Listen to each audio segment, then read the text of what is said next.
Páginas ao vento em confissão,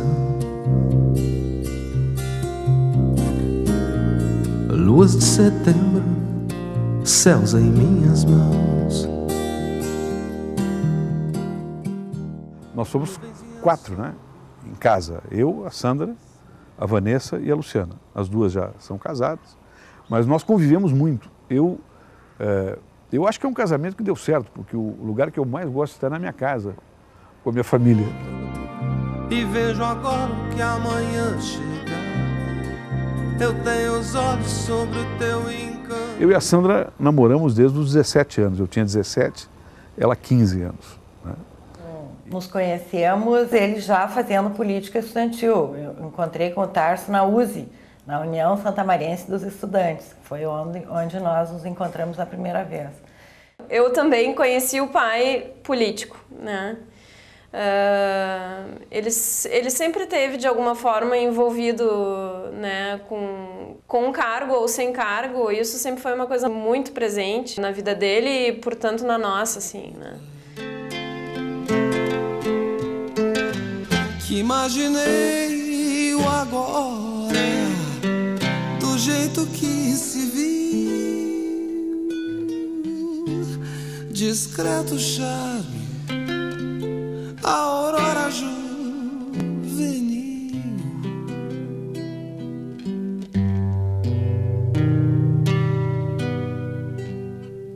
Teve momentos melhores, piores, assim, mais duros. Teve eleições que a gente perdeu, teve eleições que a gente ganhou, né? Então teve alegrias e tristezas nesse meio tempo, assim.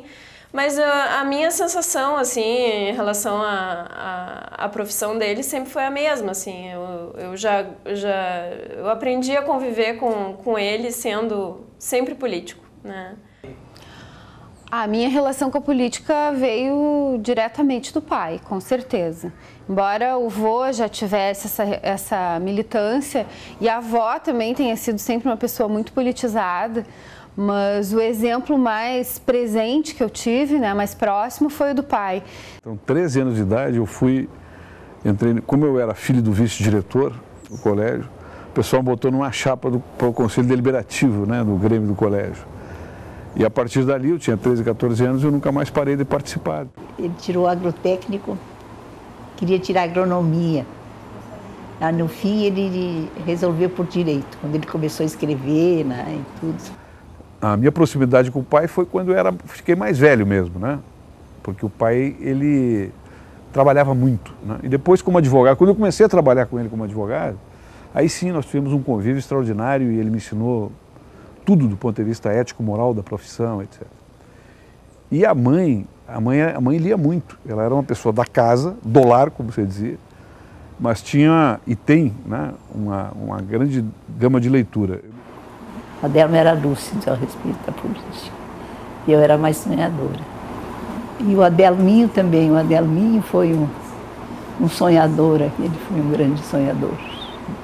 Meu pai e minha mãe vieram de Santiago para São Borja em 1943, 44, já tendo nascido meu primeiro irmão, o Horácio. Depois lá em São Borja, né, nascemos os demais irmãos. Eu nasci em 1947.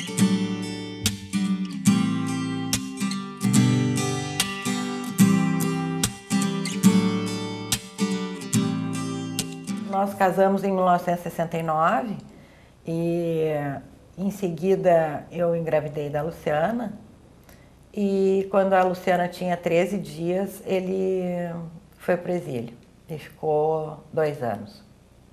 Na verdade, o que eu tenho são os relatos da minha mãe, mais do que lembranças próprias sobre esse período, onde ela me contava que a gente viajava até lá, o Uruguai, para visitá-lo.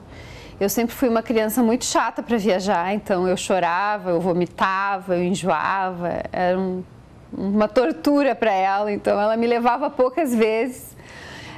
E eu tenho lembranças via fotos, né? Eu tenho fotos de mim bebê com ele no mar, lá no Uruguai, né? Tem fotos Eu tenho a foto da primeira vez que ele me viu lá no Uruguai, bebezinho, ele me segurando no colo. Sempre que já nem me lembro, lembras pra mim. Cada sonho teu me abraça ao acordar, como um anjo lindo, mais leve que o ar. Então, evidentemente que não dá para ter uma memória própria, né? Mas via fotografias e via relatos a gente acaba reconstruindo esse período. Quando o Tarso voltou do exílio, nós estávamos ainda em Santa Maria, né? E ele estava advogando com o pai dele. Então, eu resolvi que eu ia vir para Porto Alegre.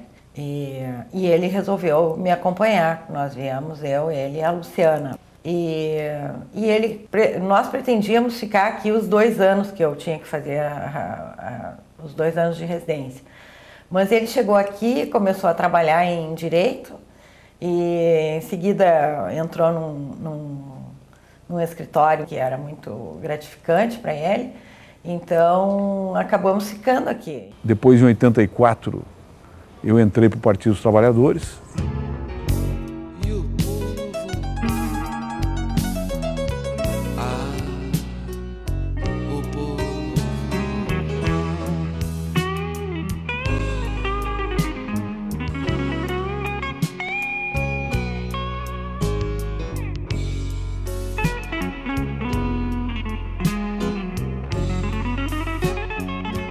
Eu tive a sorte na minha vida de ter amigos em todas as classes sociais.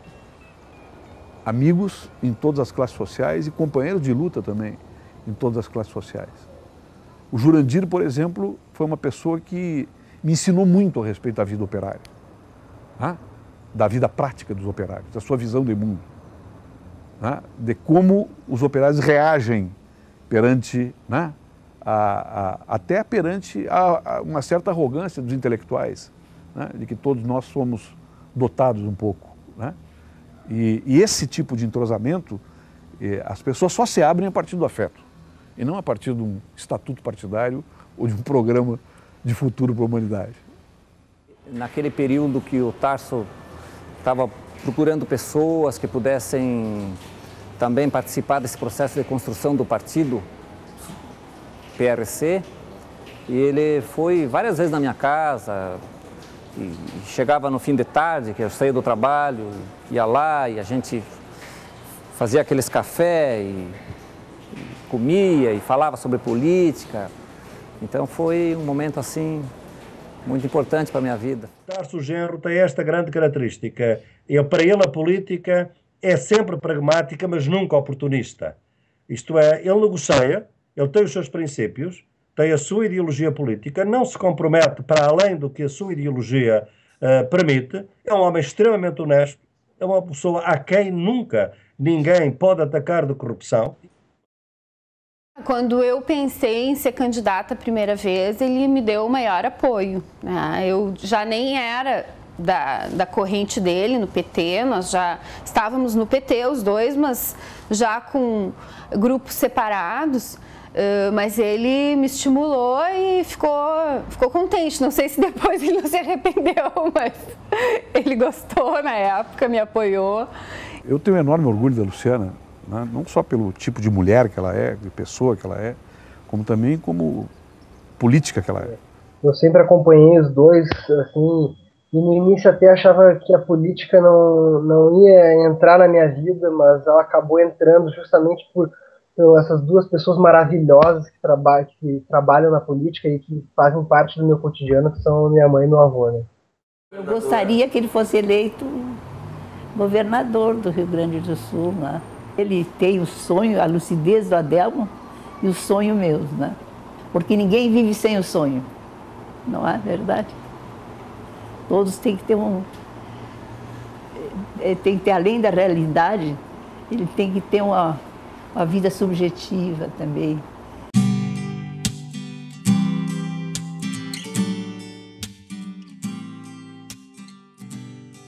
As coisas que a gente sonhou, as coisas que perdeu e as que conquistou.